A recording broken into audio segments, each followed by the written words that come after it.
భర్తలకు మాత్రమే. ఇతరుల ముందు ఆమెను గౌరవిస్తూ మాట్లాడండి. ఆవిడ సమస్యలు చెబుతున్నప్పుడు పేపర్ చదవడం ఆపండి. ఆవిడ చూస్తున్న టీవీ ఛానల్ మార్చకండి. ఆమె అలసినప్పుడు వంటలు సాయం చేయండి. చేసిన కూర నచ్చకపోతే నువ్వు చేసినట్టు లేదేమిటి అనండి. బాత్రూమ్ క్లీనింగ్ మీరే బాగా చేయగలరని గుర్తించండి. ఆమె పుట్టినరోజు గుర్తుపెట్టుకుని గ్రీట్ చేయండి. మీరిద్దరూ ప్రశాంతంగా మాట్లాడుకుంటున్నప్పుడు ఫోన్ ఎత్తకండి. రాత్రి ఆలస్యమైతే ముందుగా ఫోన్ చేసి చెప్పండి. పిల్లల కన్నా ఆమె ముఖ్యమని పిల్లలకు తెలిసేలా ప్రవర్తించండి. ఉదయం ఆమె కన్నా ముందుగా లేస్తే కాఫీ కలపండి.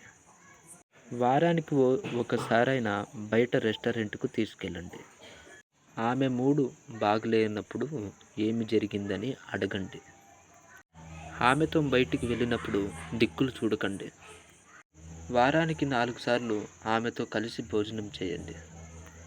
సారీ చెప్పడం అలవాటు చేసుకోండి. ఎట్టి పరిస్థితుల్లోనూ మాట్లాడుకునే పరిస్థితి రాకుండా జాగ్రత్త పడండి. మీ వాళ్లకు ఏదైనా ఇవ్వాలనుకున్నప్పుడు ఆమెకు చెప్పండి. నిద్ర లేవగానే పక్కా బట్టలు మీరే సర్దండి. హోటల్కి వెళ్ళినప్పుడు మెయిన్ కార్డ్ ఆమెకిచ్చి ఆర్డర్ ఇవ్వమనండి. ఆమె ఇంగ్లీష్లో వీక్ అయితే తప్పని సరిదిద్ది ఎంకరేజ్ చేయండి. ఆమెకు తలనొప్పి ఉంటే అమృతాంజన్ రాయండి.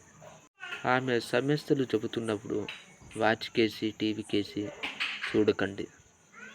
ఈ వీడియో నచ్చితే లైక్ చేయండి, షేర్ చేయండి. మరిన్ని వీడియోల కోసం మన ఛానల్ని సబ్స్క్రైబ్ చేయండి. Thanks for watching friends.